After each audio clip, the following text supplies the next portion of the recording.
Vamos à leitura de fato. O caminho no qual o cristão caminhava agora passou pelo cume de um monte, cuja finalidade era de mostrar aos peregrinos o que lhes esperava pela frente. Olhando, ele viu Fiel, que caminhava à sua frente. Todo alegre, cristão gritou: Oi, companheiro, espere-me, para nós caminharmos juntos. Mas Fiel respondeu: Não posso. Estou sendo ameaçado de morte. O vingador de sangue está querendo me alcançar. Redobrando os seus passos, Cristão conseguiu alcançar Fiel.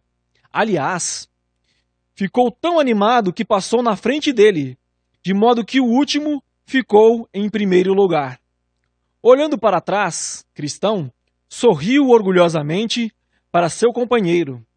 Foi nesse instante que seu pé bateu numa pedra e Cristão levou um tombo violento. Não conseguiu se levantar até Fiel chegar e socorrê-lo. Para Cristão, foi uma lição importante. No meu sonho, vi os dois caminharem juntos, seus corações transbordando de amor e alegria. Conversavam sobre suas experiências pelo caminho. Irmãos, então é aquilo.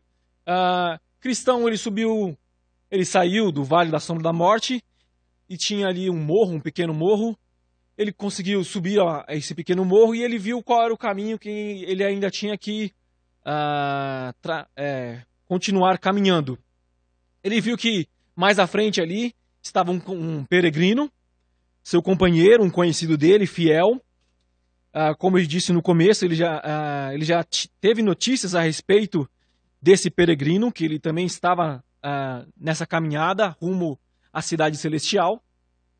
Ele viu o cristão Fiel, viu cristão mais à frente, cristão viu Fiel mais à frente, e ele gritou ali, Fiel não resolveu parar, e aí cristão resolveu o quê? Vou correr mais, vou apressar aqui meu passo e vou alcançar ele. E aí o que aconteceu foi que ele passou na frente de Fiel e ele começou a se vangloriar, ele ficou orgulhoso de si. Olha, tá vendo? Eu caminhei mais rápido do que ele. E ele olhou para trás, todo orgulhoso, todo vaidoso, sorrindo ali, se enchendo ali de vaidade. E ele olhando para trás, para onde Fiel estava, ele não percebeu que na frente tinha ali uma pedra. Ele tropeçou nessa pedra e ele caiu. E o texto diz, e o sonho diz que ele não conseguiu se levantar até Fiel chegar e ajudá-lo ali, estender a mão e levantá-lo. Irmãos, na igreja não tem adversário. Temos irmãos, companheiros de jornada. Cristão, em um certo momento ali, ele deixou de olhar para Fiel como seu companheiro, como um irmão que ele estava com saudade. Ele esqueceu-se de quem era que estava do lado dele e ele agiu como Fiel sendo um adversário seu que ele teria que ganhar dele. Somos chamados a levar as cargas uns dos outros. Como diz em Gálatas capítulo 6, versículo 2. A igreja não é um local de competição. O irmão que senta ao meu lado, o irmão que senta à minha frente, o irmão que caminha ali comigo toda semana, todos os dias, participando em comunhão na mesma igreja, ele não é um adversário meu, ele não é um inimigo. Não tem competição aqui. Não estamos em um campeonato para saber quem é melhor do que o outro. Não temos que achar que nós temos que competir entre nós mesmos, achando que tem que mostrarmos quem é melhor do que o outro. Olha, eu sou melhor do que você, eu canto mais do que você, eu oro mais do que você. Olha, eu leio a Bíblia mais do que você, eu já li a Bíblia 4, 15 vezes, 20 vezes. Olha, eu leio a Bíblia todos os dias, 4 capítulos por dia. Eu leio mais livros do que você. Olha só como eu sou mais sábio. A minha biblioteca tem 3.000 livros. A minha só tem uns 300 só. Eu toco melhor do que o irmão, eu canto melhor, eu prego mais do que você, eu prego mais vezes do que você, ou seja, o povo gosta mais de me ouvir do que você, eu sou alguém mais sábio do que você. Na igreja não tem que haver isso, não somos chamados para agir dessa forma, não deveria ser assim, como diz em Gálatas capítulo 5, versículo 15, que algumas igrejas, a igreja da Galácia, as igrejas da Galácia ali, eles estavam de tal maneira competindo entre si, que eles chegavam a se morder, a se devorar. Eles estavam a ponto de destruir uns aos outros, mutuamente. Óbvio que não que eu acredite que nas igrejas da Galácia, literalmente eles se mordiam e se devoravam, mas a situação era de tal maneira, o atrito ali entre os irmãos era de tal maneira que parecia que era como se eles estivessem se devorando um ao outro. Não devemos agir assim. O irmão que está caminhando junto comigo, ele não é meu inimigo. Ele é companheiro de jornada. Houve um certo período ali em que os apóstolos eles começaram a competir entre si, a discutir entre si, para ver quem era o maior deles. E Cristo, qual foi a resposta dele? Cristo olhou e disse: olha, vocês não têm que ser como o mundo é. Os governadores do mundo, eles escravizam os súditos. Os que são maiores oprimem os que são menores. Vocês têm que ser diferentes. O que quer ser maior entre vocês tem que ser o menor. Aquele que quer ser o melhor tem que servir. Aquele que quer ser o maior, que seja o menor. É assim que é na igreja. É o inverso. Não somos chamados a competir entre nós mesmos. Pelo contrário, cada um tem que olhar para o irmão ao seu lado e enxergar não ele como alguém inferior, mas alguém como superior a mim. É isso que Paulo nos diz. Cada um olhe para o outro irmão e tenha como superior a si. Tiago, no capítulo de número 2, se eu não salvo engano, ele vai falar sobre uma história que, não sei se foi verdade ou não, mas ele usa um exemplo de que os irmãos, quando chegava na igreja, 2 irmãos, um irmão com roupas bonitas, bem perfumado, vestes, tecidos bonitos, maravilhosos, anéis de ouro, o que os irmãos faziam? Eles chegavam e recebiam ele com toda alegria, com toda a pompa, e colocava ele em lugar de destaque. E o outro irmão que chegava, que era humildezinho, que era pobre, que tinha roupa surrada, que não tinha talvez nenhum diploma, nenhuma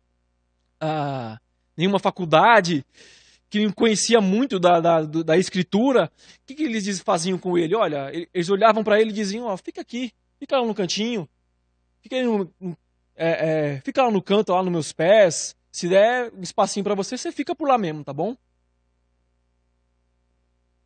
Irmãos, não devemos fazer acepção de pessoas. Os irmãos que estão conosco, caminhando, somos todos membros de um só corpo. Somos todos membros do corpo de Cristo. Alguns têm um local, alguns membros são mais úteis do que outros membros, mas todos os membros são importantes para Cristo. Todos têm importância no corpo de Cristo. Todos fazem parte do corpo. Não devemos competir entre nós. A igreja Não é um local assim. A igreja é um local onde devemos aprender a servir. A igreja é um local onde aprendemos a compartilhar. A igreja é um local onde aprendemos a ter comunhão uns com os outros. É assim que deve ser na igreja. É assim que nós somos chamados para agir, para servir-nos mutuamente. Servirmos a Cristo e servirmos uns aos outros. É assim que a igreja age, é assim que a igreja deve agir. Não com competição, não com, como nós vemos aí na internet, pastores reformados, pastores, pregadores e até mesmo pastores reformados, pregadores reformados que competem para ver quem tem mais like no Facebook, quem tem mais curtida, quem tem mais seguidores no Instagram ou mais visualizações no YouTube. A igreja não é chamada para agir assim. Não é esse meio de competição. Nós somos irmãos em Cristo. Nós somos companheiros da mesma jornada. E percebam que cristão, ele não conseguiu se levantar enquanto fiel não chegou até onde ele estava e o ajudou-se a levantar. Irmãos, nós dependemos um do outro, como igreja, como comunidade. Nós somos chamados para ajudar-nos mutuamente, ajudar o irmão que está caído. E esse irmão que caiu ou que cairá, pode ser que seja você, pode ser que seja eu. Não sabemos o que irá nos acontecer amanhã. Isso é bíblico. Mateus 6 fala sobre isso, que o dia de amanhã basta cada dia o seu mal. Nós não sabemos o que irá nos acontecer. Hoje, se o irmão caiu, amanhã pode ser eu. E aí que está a questão. Se eu não ajudo o irmão que está caído, o que irá acontecer se amanhã eu chegar a cair? Porque pode acontecer com qualquer um. Comigo, com o Diogo, com o Renan, com Samuel, com Isaac, com Jacó. Todos somos suscetíveis à queda.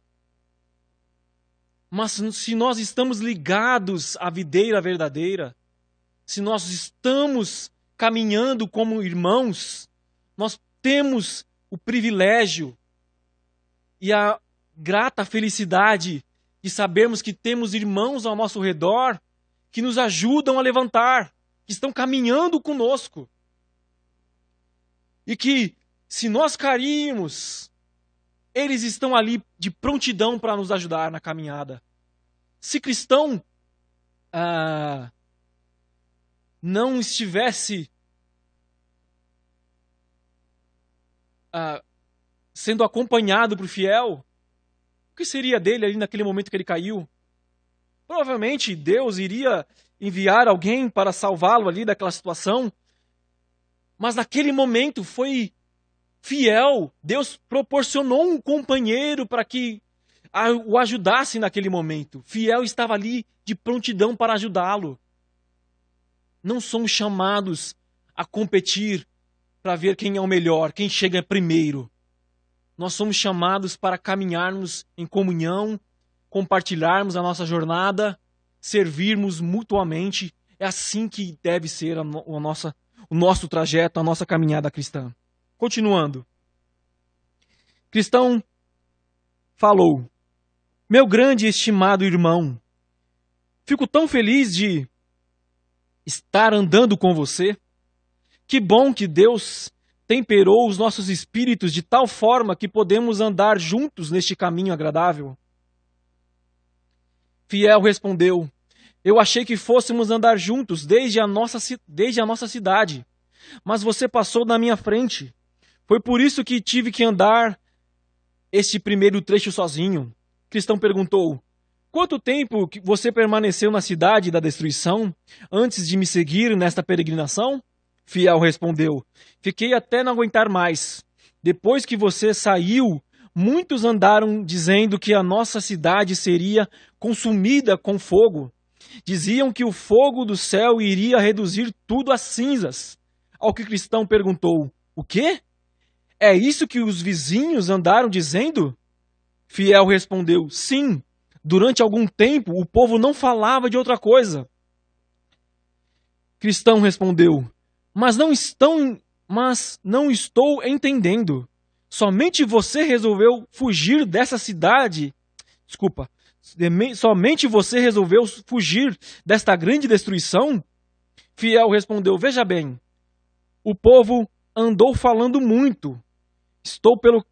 Talvez pelo simples prazer de conversar, mas não creio que no fundo do coração acreditavam que isso realmente aconteceria. Só para você ter uma ideia, numa dessas conversas ouvi alguém debochando de você e da sua viagem desesperada, como eles a chamam. Mas todas estas conversas me assustaram muito. Criei e continuo crendo que a nossa cidade será destruída com fogo e enxofre que cairá do céu. Foi por isso que fugi de lá. Percebam que essa caminhada de Cristão era até um falatório, era motivo de conversa ali na cidade. Muitos sabiam o que estava acontecendo e Fiel até diz que eles tinham até prazer de conversar sobre isso, mas eles não estavam falando isso do fundo do coração. Eles estavam simplesmente ali. Qual é a novidade do momento? Qual é o assunto do momento? Cristão perguntou: você conversou com o nosso vizinho, o vacilante? Lembram do vacilante? Fiel respondeu: sim. Eu fiquei sabendo que ele lhe seguiu até o pântano do desespero, onde, segundo as conversas, ele se atolou. Ele sempre negava tudo isso, mas creio que estava mentindo, pois voltou todo cheio de lama. Cristão perguntou: o que os vizinhos lhe disseram? Fiel respondeu: todos zombam dele. Ele perdeu o respeito de todos e ninguém quer ficar perto dele. Na realidade, a situação dele é 7 vezes pior do que estava antes de sair da cidade para depois voltar. Aqui Bunyan está fazendo menção ao trecho em que Cristo fala sobre os demônios, né? Que o demônio, quando ele é expulso de sua casa, de sua morada, ele peregrina por aí e, não encontrando morada, ele volta e ele encontra ali a sua casa varrida, bem limpa, mas vazia. E ele vai e chama mais 7 demônios piores do que ele e o estado se torna pior do que antes. Continuando. Cristão perguntou: mas por que as pessoas estão agindo assim, já que também desprezam o caminho pelo qual ele saiu? É uma pergunta interessante. Mas por que eles estão zombando do vacilante? Eles também não acreditam nesse mesmo caminho?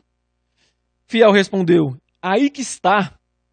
O que se ouve é: este sujeito deve ser enforcado, é traidor, não se pode confiar nele. Eles olhavam ali para o vacilante, os vizinhos, e falavam: olha, esse camarada é traidor. Ele nos traiu primeiro, abandonando a nossa cidade, foi embora com aquele outro peregrino lá. No meio do caminho ele resolveu abandonar também ele, traiu ele, e agora quem me disse que ele também não vai trair a gente?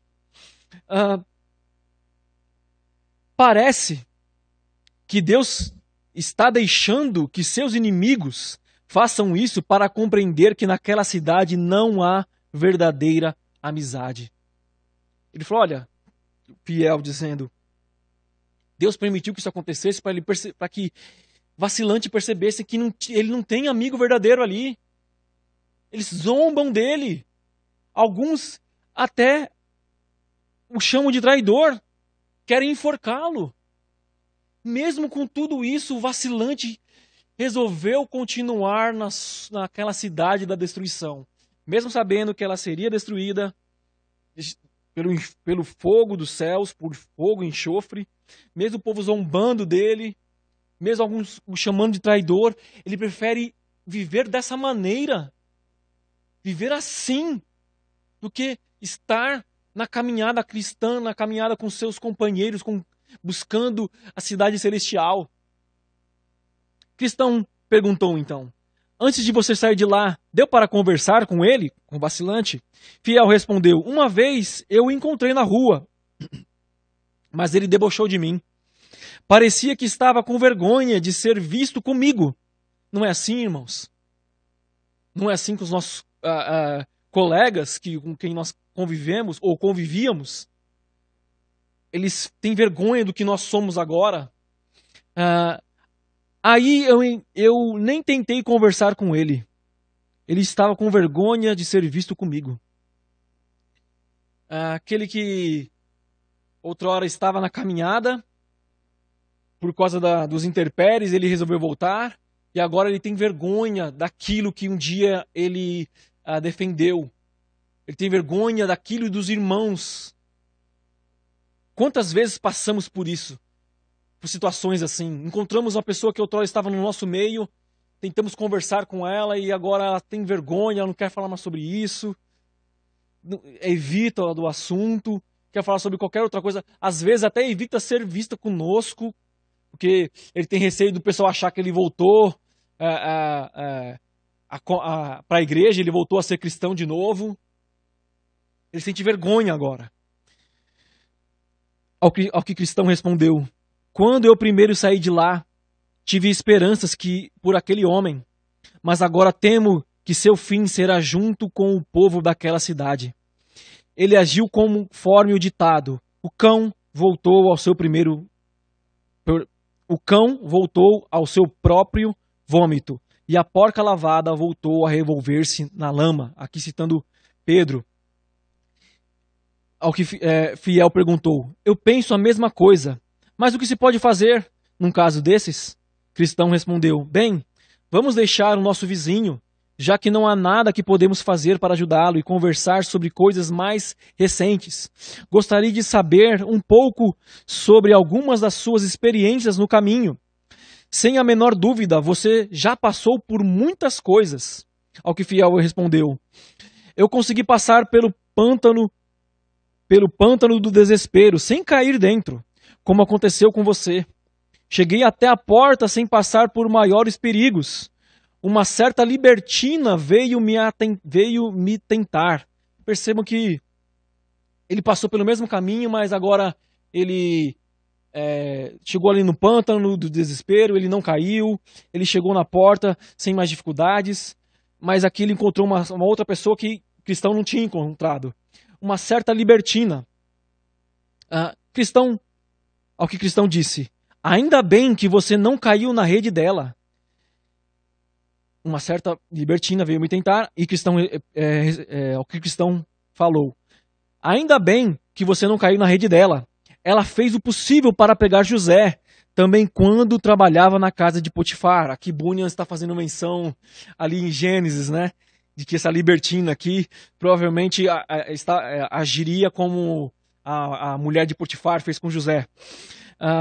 Se tivesse cedido, seguramente teria morrido. Mas o que ela fez? Ao que Fiel respondeu: para começar, aquela mulher tem uma lábia fabulosa.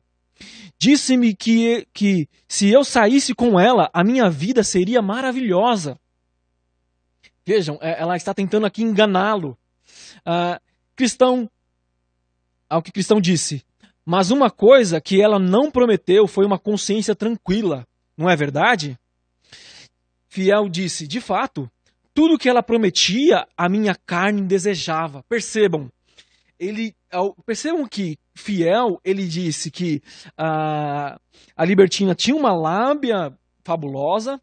Ela disse que a vida dele seria maravilhosa se ele estivesse com ela.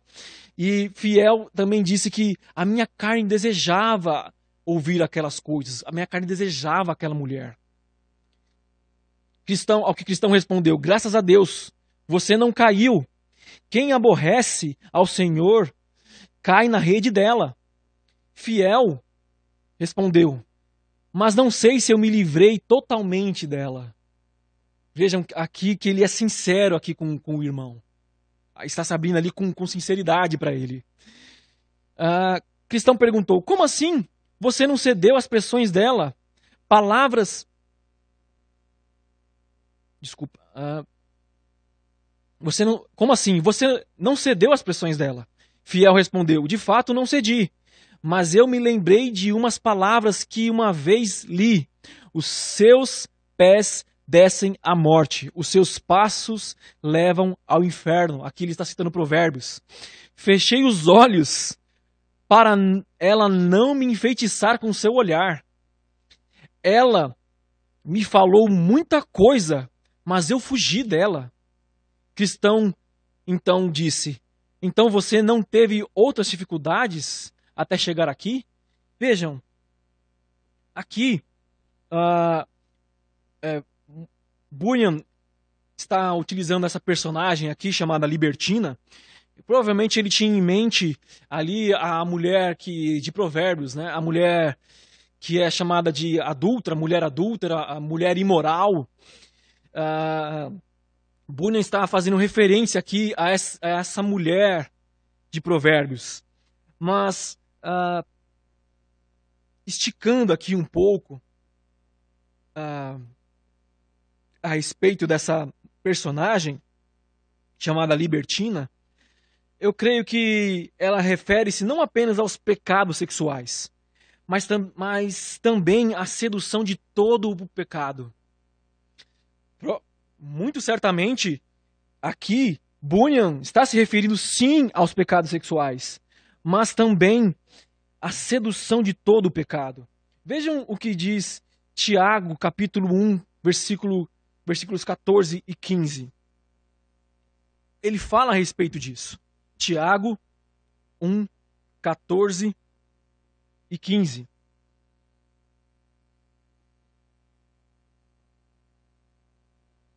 Ao contrário, cada um é tentado pela sua própria cobiça. Mas ao contrário, cada um é tentado pela sua própria cobiça, quando esta o atrai e seduz. Então, a cobiça, depois de haver concebido, dá à luz o pecado. E o pecado, uma vez consumado, gera a morte. Perceberam isso? Todo pecado em si, ele nos seduz, ele nos atrai, ele é cobiçoso, ele é desejoso.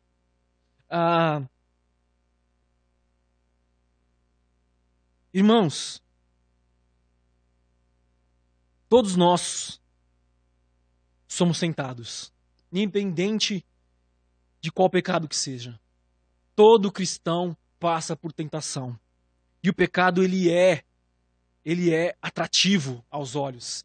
É como a árvore do conhecimento do bem e do mal, o texto diz ali em capítulo 3 de Gênesis. A gente olha e percebe que aquilo é desejoso, é agradável aos nossos olhos. Nós queremos experimentar aquilo. E do outro lado, tem ali a tentação, vem ali as setas do inimigo, fazendo com que nós, jogando pensamentos em nosso ouvido, em nossa mente, querendo aquilo, desejando aquilo. Tiago fala sobre isso.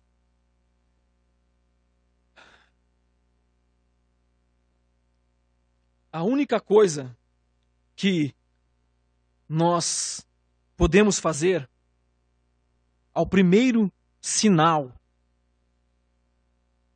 ao mínimo cheiro de pecado que surja,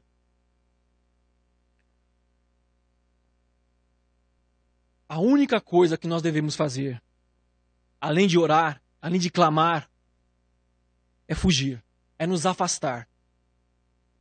Não ache que você é forte o bastante e que você pode aguentar a tentação do pecado. Fuja dele. É o que nós aprendemos aqui com esse irmão, esse peregrino aqui chamado Fiel. Fuja dele, não dê ouvidos a ele, não dê ouvidos à tentação. Ao menor aparência, parece que isso é pecado? foge, tapa os ouvidos, sai de lá, se afasta. Ao menor cheiro do que parece que é pecado, se afasta. Não ache que você consegue aguentar. Não, eu vou brincar aqui com o pecado. Vou brincar aqui. Vou aqui, não, só um pouquinho. Só até aqui. Não, eu só vou chegar um pouquinho mais. Não, peraí, só mais um pouquinho. Eu vou abraçar ele, mas eu não vou ficar com ele. Eu não vou cair. Eu só vou aqui abraçar um pouquinho. Eu vou ali, passar a mão um pouquinho. Ah, não, ele parece legal. Eu vou lá, tiro uma selfie, volto um pouquinho. Fica brincando com o pecado. O pecado não brinca com você. Não brinque com o pecado. Se afaste. A única coisa que nós somos chamados para fazer em relação ao pecado, seja o que for, qualquer tipo de pecado, é um só. Foge. Se afasta dele. Ah, mas isso... Foge. Mas eu não posso fugir naquele momento. Foge em pensamento. Se possível, se afasta dali. Ah, mas eu não posso sair daquele local naquele momento. Ok, não precisa sair correndo daquele... Não estou falando ipsis literis para você sair correndo daquele local. Às vezes será preciso. Mas clame a Deus. Ore ao Senhor. Peça ajuda a Deus. Peça socorro ao Senhor. E eu estou falando literalmente. Senhor, socorro. Foge. Nós não devemos brincar nem um pouco com aquilo. Nós devemos fugir ao primeiro cheiro do que parecer pecado. É isso, simples assim. O único recado, o único conselho que eu consigo te dar é foge. O único conselho que eu consigo encontrar aqui na Sagrada Escritura é foge. Foge do pecado. Nós devemos sim resistir ao diabo. Mas o diabo não é o pecado. Nós devemos sim resistir ao demônio. E ele fugir de nós. Mas no pecado, foge, se afasta dele. Prosseguindo. Então, cristão dizendo, você não teve outras dificuldades até chegar aqui? Tive sim, fiel. Fiel respondeu. Quando cheguei ao morro das dificuldades, me dei com um homem muito idoso. Ele me perguntou quem eu era e para onde eu ia. Disse-lhe que era peregrino e que estava indo para a cidade celestial. Então ele me disse que tudo indicava que eu era uma pessoa honesta. Queria que eu fosse morar com ele. Prometeu me dar um bom salário. Eu lhe perguntei como se chamava e onde morava. Respondeu que o seu nome era Primeiro Adão e que residia na cidade do engano. Aí eu perguntei o que ele fazia e quanto ele me pagaria. Ele me disse que seu serviço era de dar muitos prazeres. E o meu salário seria o prazer de ser seu herdeiro. Fiz outras perguntas, inclusive sobre as suas servas que trabalhavam em sua casa. Ele me explicou que em sua casa havia todos os prazeres inimagináveis e que suas servas, na realidade, eram as filhas que havia gerado. Perguntei quantas filhas tinha e ele me disse que tinha apenas 3, a saber, concupiscência da carne, concupiscência dos olhos e soberba da vida. Aqui fazendo menção a 1 João. Disse que, se eu quisesse, poderia me casar com todas as 3. Perguntei por quanto tempo eu poderia morar na casa dele, e ele me disse que enquanto eu quisesse. Cristão então perguntou, e qual a conclusão que você tirou das promessas deste velho? Vejam, eram promessas gloriosas. Da carne, eram maravilhosas. Era tudo que a carne queria, tudo que ele, humanamente falando, desejava, estava ali. Promessas, prazeres inimagináveis. Fiel então respondeu, para falar a verdade, de início me senti tentado a morar na casa dele. Não existe essa de super crente, não sente as coisas. Machuca o dedinho, ele dá uma topada com o dedinho, ele não fala ai. Não existe essa. Nós sentimos dores, nós também sentimos a situação. Nós desejamos aquilo, mas nós sabemos que não devemos. Essa é a questão. Pois ele foi muito educado comigo. Mas aí eu vi o que estava escrito em sua testa. Deixe de lado o velho homem com os seus feitos. E aí? Cristão perguntou. Fiel disse, isto me abalou muito. Vi que agora me lisonjeava muito, mas ao chegar em sua casa seria vendido como escravo. Perceberam isso? Ele via que agora ele estava ali elogiando ele, mas quando ele se tocou que quando ele chegasse na casa ali desse primeiro Adão, ele seria vendido como escravo. Provavelmente, Purem está querendo citar aqui Romanos capítulo 7. Então lhe disse que não queria ouvir mais conversa e que não iria morar em sua casa. Nisso ele começou a ralhar comigo, ele ficou nervoso, começou a falar um monte para ele. Disse que iria mandar uma pessoa me perseguir e que acabaria comigo. Eu já estava virando para ir embora quando ele pegou na minha carne e me puxou com tanta força que gritei, miserável homem que sou. Romanos 7, novamente. Mas me safei dele e continuei a minha viagem. Fui subindo a montanha e já havia andado mais ou menos a metade da distância, quando percebi que alguém vinha correndo atrás de mim. Perceberam? Fiel aqui foi tentado novamente por esse homem chamado primeiro Adão e da mesma forma que a libertina ali tentou Fiel, esse homem também estava fazendo. Era uma outra situação, mas era da mesma forma. Ele estava ali falando e mostrando ali o que a carne desse peregrino desejava. Seduzindo ele, tentando ali atraí-lo, dando ali pratos maravilhosos. Você quer isso? Então toma. É isso que essa carne quer? Então toma. É pornografia que a sua carne quer? Então toma, eu vou te dar muita pornografia. É prostituição? Então toma mais prostituição. É drogas? Então toma mais droga. É dinheiro? Então toma bastante dinheiro. Toma rios de dinheiro. Toma contas e mais contas. Ações e aplicações. É carro? Toma um carro maravilhoso. Vou te dar um carro do ano. Vou te dar isso, vou te dar aquilo. É o que a sua carne quer? São mulheres? Então toma aqui os prazeres da carne. É comida? Então aqui, te dou mais comida. Os melhores banquetes. O que você deseja mais? Sabedoria? Inteligência? Estão aqui uma pós-graduação, estão aqui um pós-doutorado. É a carne. É o velho Adão.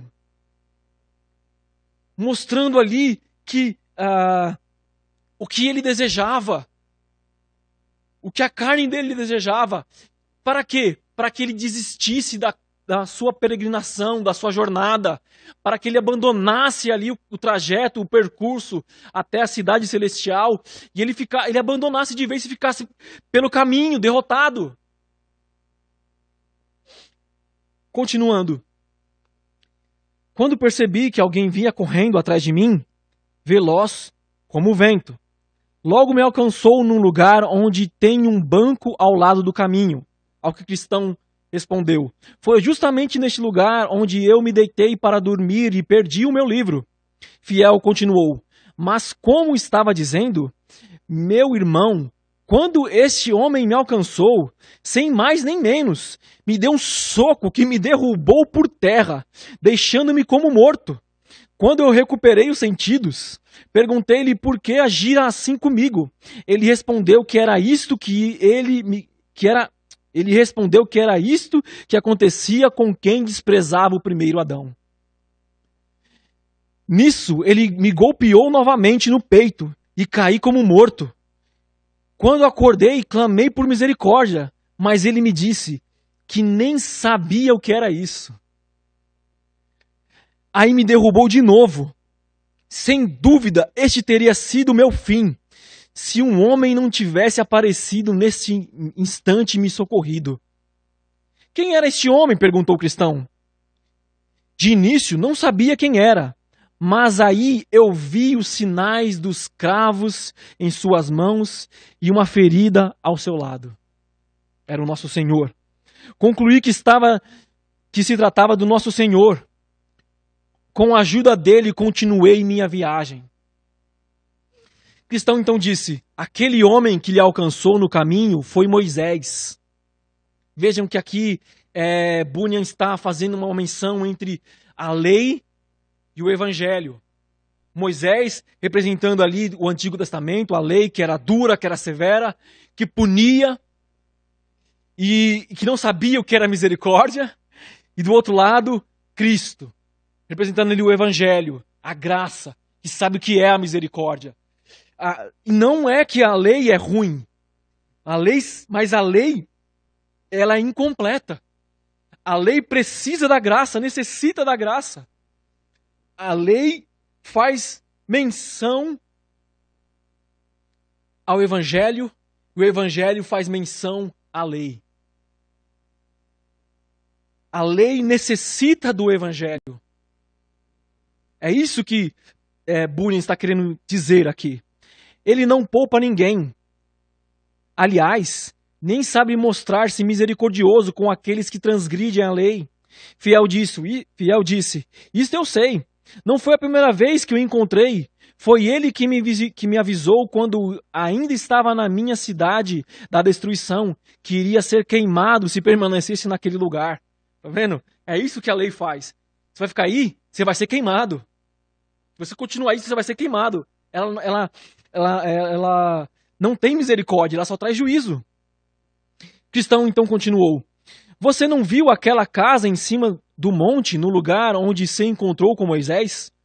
Sim, Fiel disse, e vi os leões também, mas parece que estavam dormindo, pois era perto do meio-dia, sendo que estava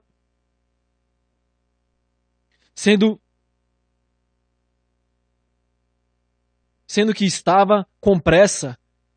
Mas parece que estavam dormindo, pois era perto do meio-dia. Sendo que estava com pressa de descer o morro, não parei para falar com o porteiro daquela casa. Cristão disse então: o porteiro me disse que que viu você passar pelo caminho.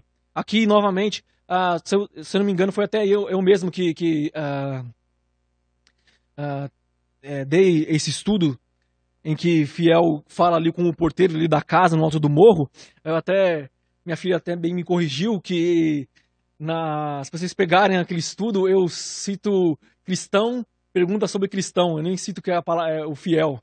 Mas aqui já corrigiu o erro. O porteiro me disse que viu você passar pelo caminho. Eu queria que você tivesse parado. É um lugar muito interessante. Tenho a certeza de que teria se lembrado até o dia da sua morte das coisas que há naquela casa. Mas diga-me, você se encontrou com alguém no Vale da Humilhação? Sim, respondeu Fiel. Eu conheci um certo descontentamento. Ele fez o possível para me convencer a voltar com ele. Ele não se sentiu bem no vale. Disse que era um lugar totalmente sem honra. Ele me disse também que para ficar neste lugar teria que ir contra todos os meus amigos, tais como soberba, arrogância, presunção e glória mundana. Vejam só os amigos, os moradores e amigos deles da cidade da destruição, outrora. Entre muitos outros. Segundo ele, todos estes ficariam muito ofendidos se eu cometesse a burrice de passar por este vale. E aí, o que você lhe disse? Perguntou o cristão. Eu lhe disse que, segundo a carne, realmente havia um parentesco entre nós. Vejam só os parentes do Fiel. Arrogância, soberba, presunção, glória mundana. Havia um certo parentesco entre nós, mas que depois que me tornei peregrino, eles me desprezavam. E que eu, por minha vez, os rejeitava também. Eles me rejeitaram, rejeito eles também. E não os considero como parentes mais. Quanto a este vale, disse-lhe que o negócio não estava bem explicado. Expliquei que antes da honra vem a humildade e a altivez do espírito antes da queda. Portanto, disse-lhe que achava melhor passar por este vale e ser aprovado pelo Rei da sabedoria do que fugir e ser aprovado por aqueles que pensam apenas no dia de hoje. Vejam só, esse certo homem que Fiel encontrou, chamado descontentamento, ele ficou indignadíssimo, ele queria a glória, ele queria a honra. Só que Fiel falou assim, olha, primeiro a gente tem que ser provado, tem que passar pelo vale da humilhação, para depois sermos aprovados, para depois recebermos a honra do Rei da sabedoria. E não era isso que o descontentamento queria. Ele queria a honra primeiro. Por isso que ele resolveu voltar. Falou, não, humilhação não, eu quero honra. Ser humilhado? Jamais. Eu vou dar meia volta. E olha, volta também, Fiel. Porque isso aí não é pra mim não, isso não é pra você não. E olha, os seus parentes não vão gostar de saber que você tá passando por isso aí não. Em nossa jornada por essa terra, nós encontraremos pessoas que tentarão... todo aquele que almeja ser fiel a Deus, ele vai passar por isso. Ele vai passar por humilhação. Todo aquele que almeja ser fiel ao Senhor, ele tem que abrir mão da sua vanglória, da glória pessoal. Tem que negar a si mesmo. Tem que abrir mão do que ele acha, da sua própria do seu próprio ego. Agora não sou mais eu, mas Cristo vive em mim. E se Cristo, se o cabeça do corpo recebeu coroa de espinhos, vocês já acham que o resto do corpo ele vai receber maior glória do que a cabeça? Se o nosso Salvador foi humilhado, nós também seremos humilhados aqui nessa jornada. Continuando. O cristão então perguntou, você conheceu mais alguém no vale? Sim. Conheci um certo vergonha, mas creio que o nome dele é totalmente errado. Seria muito mais certo chamá-lo de sem vergonha. O que ele lhe disse? Perguntou o cristão. Fiel respondeu, o que ele disse? Teve a coragem de falar mal da nossa religião. Disse que é uma covardia um homem se deixar dominar pela religião e que ninguém que é homem dará ouvidos à consciência. Segundo ele, vigiar as palavras e as ações é a mesma coisa que perder toda a liberdade pessoal. Ele também disse que nenhum homem poderoso, rico ou sábio jamais concordaria com as minhas ideias, a não ser que alguém conseguisse convencê-los de pensar como eu. Este homem criticou os peregrinos em geral, disse que é um bando de ignorantes que não entendem nada sobre as coisas deste mundo. Aliás, ele falou tanta coisa que seria impossível de repetir tudo aqui. Ele critica as pessoas que se deixam comover por um sermão e voltam para casa tristes. Segundo ele, foi vergonhoso, eu perdi perdão ao meu vizinho por algumas falhas minhas e pior ainda, fazer restituição nos casos em que cheguei a prejudicar o meu próximo. A religião, no modo dele ver as coisas, faz com que as pessoas fiquem muito estranhas. O que você respondeu? Dizer o quê? Diante de ideias tão estranhas, fiquei mudo. Vergonha reparou o jeito que eu fiquei, o que para ele foi uma grande vitória. Mas aí eu consegui pensar com mais calma, lembrei-me daquilo que Entre os homens é elevado, perante Deus é abominação. Vi que vergonha falava muito nos homens, mas nada em Deus e em sua palavra. Também me lembrei que no dia do grande julgamento não seremos julgados segundo os espíritos deste mundo, mas segundo a sabedoria e a lei do Altíssimo. Aí eu cheguei à conclusão de que o caminho de Deus é o melhor caminho, mesmo que todos os homens deste mundo estejam contra. Sendo que a religião é uma boa consciência, são coisas de Deus. E sendo que são tidos como os loucos por causa do reino dos céus, são sábios. Sendo que os que são tidos como os loucos por causa do reino dos céus são sábios, e que os pobres que amam Cristo são mais ricos do que os grandes homens deste mundo. Eu respondi: vergonha, saia de perto de mim, você é inimigo da minha salvação. Irmãos, todo cristão que almeja ser fiel ao Senhor, ele vai perder alguma coisa. Todo cristão que almeja ser fiel ao nosso Deus, fiel aos seus mandamentos, ele vai perder algo. Você vai perder. Se você conquista... Mateus diz isso no capítulo de número 16. Diz assim, versículo 24. Mateus 16, 24 e 25. Então disse Jesus aos seus discípulos: se alguém quer vir após mim, a si mesmo se negue, tome a sua cruz e siga-me. Portanto, quem quiser salvar a sua vida, perdê-la-á. E quem perder a vida por minha causa, a achará.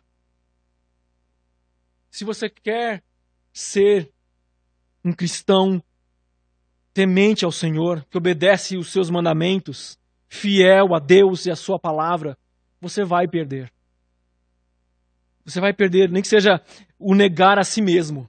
Você vai perder a sua própria vontade. Você agora não vai mais... você até quer aquilo, mas você não vai ficar com aquilo, não vai estender a mão àquilo, não vai cobiçar aquilo. Você vai abrir mão de algumas coisas, você vai...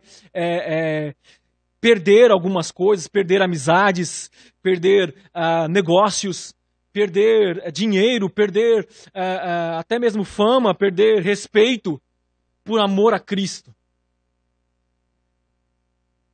Todo cristão, ele é chamado a perder a própria vida, a própria vontade por amor a Cristo. Perder aqui para ganharmos lá a eternidade. É isso que nós somos chamados a fazer. Continuando. Por acaso vou deixar o meu reino, o meu rei soberano, para seguir você? De que jeito eu olharia em seu rosto quando ele voltar para julgar o mundo? Se eu hoje tiver vergonha das suas leis e de seus servos, qual será a minha recompensa naquele dia, quando todos serão julgados? Mas veja bem que vergonha é um bandido mesmo. Tive a maior dificuldade em me livrar dele. Ele me seguia por todo lado e falava tanta coisa em meu ouvido, falando mal primeiro disso e depois daquilo, da minha religião. Finalmente eu lhe disse que estava perdendo seu tempo, pois aquilo que ele desprezava, eu prezava. Foi com grande custo que me livrei dele. Cristão então disse: meu irmão, sua coragem com aquele bandido me deixa feliz. Concordo que o nome dele está errado. É incrível como pode ter um sujeito tão audacioso ao ponto de nos seguir pelas ruas e fazer o possível para nos envergonhar na frente de todos os homens pelo fato de estarmos fazendo o que é certo. A solução é resisti-lo com todas as nossas forças, pois na realidade somente um louco entrará na conversa dele. Os sábios herdarão a honra, mas os loucos tomam sobre si a vergonha, como disse Salomão. aqui citando Provérbios. Vamos pedir a Deus que Ele sempre nos dê forças para seguir a verdade e lutar contra a vergonha. Irmãos, em nossa jornada por essa terra, nós encontraremos pessoas que tentarão nos envergonhar. Envergonhar por causa da nossa fé. Simplesmente por conta da nossa fé. Simplesmente porque nós cremos em Cristo e nós cremos na Sua palavra, terão pessoas que farão de um tudo para nos envergonhar perante os homens. Para nos acuar, para nos calar, para fazer com que nós caímos em descrédito. Que é isso? Você acredita na historinha de Gênesis, capítulo 1? Você acredita que realmente Deus fez em 7 dias? Você acredita que existiu realmente um Adão e uma Eva? Você acredita que realmente houve um dilúvio? Houve pragas? Você acredita que um homem nasceu de uma mulher virgem? Você acredita que ele morreu e foi crucificado e ressuscitou ao 3º dia? Nós encontraremos pessoas que farão disso de um tudo. Na escola, embora hoje em dia atualmente não tenha escola, né? Mas encontramos na escola, nas universidades, é o que mais tem. Nietzsche ou então Marx, nosso emprego, nos locais públicos, nos palanques, todos podem falar. Perceberam isso? Nos locais públicos, nos debates públicos, todos podem levantar e falar. O budista, o ateu, o muçulmano, o católico. Mas se um cristão genuíno ele vai falar, nós somos taxados como ignorantes, como idiotas, como incrédulos, como crédulos, como aqueles que acreditam na história da carochinha, aqueles que acreditam naquela historinha da Bíblia. Irmãos, não devemos nos envergonhar jamais de Cristo e da sua palavra. Nós devemos sim, por meio da fé, crer com todas as nossas forças, crer em Deus, não negarmos ao nosso Senhor, termos a certeza e a convicção de quem nós somos e de quem cremos e de quem nos chamou para seguir essa jornada. Nós cremos em Cristo, nós cremos que Ele ressuscitou, nós cremos que Ele está à direita do Pai, nós cremos em Deus, que Deus criou tudo, os céus e a terra, nós cremos que Ele nos chamou, nós cremos que Ele tem um poder e é Ele que sustenta o mundo e o universo, que Ele é governante e é soberano sobre tudo e sobre todos, que Ele é o Rei de tudo e de todos, que nada foge do seu controle e das suas mãos. Não devemos ter vergonha de maneira nenhuma de qualquer pessoa que vem nos taxar do contrário, nos colocar a pecha do contrário, nos humilhar, nos envergonhar, achar que nós não somos intelectuais como eles, que não temos capacidade como eles, que não podemos raciocinar como eles, argumentar como eles argumentam. Muito pelo contrário. Nós somos chamados sim ao debate público. Nós somos sim chamados a termos opiniões sobre tudo o que a sociedade está debatendo. Nós somos sim chamados à política, ao debate político. Não com ofensas, mas somos sim a sustentar os nossos argumentos, não porque nós somos de direita ou de esquerda, ou que somos daquilo outro, bolsominions ou Lula livres, não. Nós somos chamados sim a debatermos, a termos opiniões segundo a palavra, independente do político que seja. Não somos chamados a defendermos políticos, não somos chamados a termos políticos de estimação, mas somos chamados sim a termos uma opinião, e a nossa opinião tem que ser embasada segundo a palavra de Deus. Não precisamos literalmente abrir a Bíblia e falar no palanque, mas nós podemos citá-la sim. Não precisamos citar o capítulo e o versículo tal, mas nós temos que estar embasado sempre nas Sagradas Escrituras. Por último, cristão diz assim: vamos sim. Você se encontrou com alguém mais naquele vale? Não. Embora sendo o vale da sombra da morte, o sol brilhou até eu sair de lá. Ainda bem, disse Cristão, porque no meu caso foi bem diferente. Eu não tive sol nenhum. Tão logo eu entrei no vale e me dei com Apolion, aquele demônio horroroso.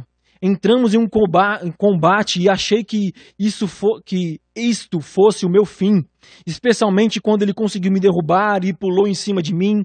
Na hora que eu ia cair, a minha espada voou da minha mão. Ele estava cantando vitória, mas neste instante clamei a Deus e ele me ouviu e salvou-me das garras da morte. Então entrei no vale da sombra da morte. No vale da sombra da morte. Em quase a metade da distância, eu não tive luz alguma.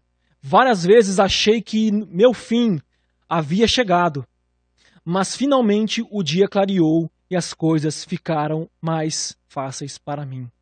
O que eu quero chamar a atenção aqui, o último ponto, é que se vocês perceberem, se vocês ficaram atentos desde o início até aqui, parece, em certos momentos, que Fiel não estava caminhando, não passou pelo mesmo caminho que Cristão passou. Ele não passou pelas mesmas perigos que Cristão passou. E os perigos que Fiel passou, Cristão também não passou. Assim é, irmãos. A jornada, para alguns parece mais fácil, para alguns parece que a jornada é mais curta do que a dos outros. A sua jornada parece que é mais fácil do que a minha. A minha jornada parece que é tão difícil. Eu enfrento tantas tribulações e você não. Ou você passa por tantas dificuldades e eu não. Parece que eu consegui chegar mais rápido do que você e por aí vai. Irmãos, mas entenda uma coisa. Uma jornada nunca será igual a outra jornada de um irmão. Mas todos sofrerão durante esse caminho. Não achem que o irmão que está ao seu lado, ou aquele irmão que você vê que é fiel ao Senhor, que luta, parece forte. Nossa, como a vida dele parece ser tão mais fácil que a minha. Irmãos, ele também sofre. Todos nós sofremos. Todos nós que somos cristãos, que somos fiéis ao nosso Senhor, que estamos na jornada rumo à cidade celestial, à vida eterna, todos sofremos. Alguns mais do que os outros, mas a sua jornada é diferente da minha jornada. Ambos estamos na mesma jornada, mas não passamos pelas mesmas dificuldades. Algumas dificuldades que para mim são fáceis, que eu tiro de letra, para você é mais difícil, tem mais dificuldade, demora mais para passar por aquela aflição. E a mesma coisa, algo que para você é tão simples, não é tentação nenhuma, você passa de reto naquilo, para mim tem uma dificuldade maior, mas ambos sofremos por causa do reino de Deus. Como diz 1 Pedro capítulo 5, versículo 9, nós sabemos de uma coisa, que todos os cristãos, que todos os nossos irmãos pelo mundo afora sofrem as mesmas dificuldades. Talvez não na mesma proporção, talvez não a mesma situação, mas todos sofremos. Você sofre com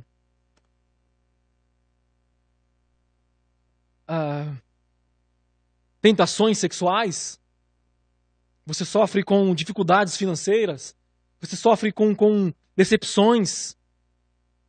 Você sofre com contínuas iras, tentações diversas? Todos nós sofremos, irmãos. Uns menos, uns mais, mas todos passamos pela mesma situação. Assim como cristão e fiel perceberam aqui, eles estavam caminhando juntos, peregrinando pelo mesmo local, mas não passariam pelas mesmas dificuldades. Assim somos nós, mas todos somos chamados a continuar na nossa caminhada. em comunhão uns com os outros, sabendo que todos nós sofremos por conta de Cristo e do seu Evangelho. E louvado seja o Senhor por isso. Amém?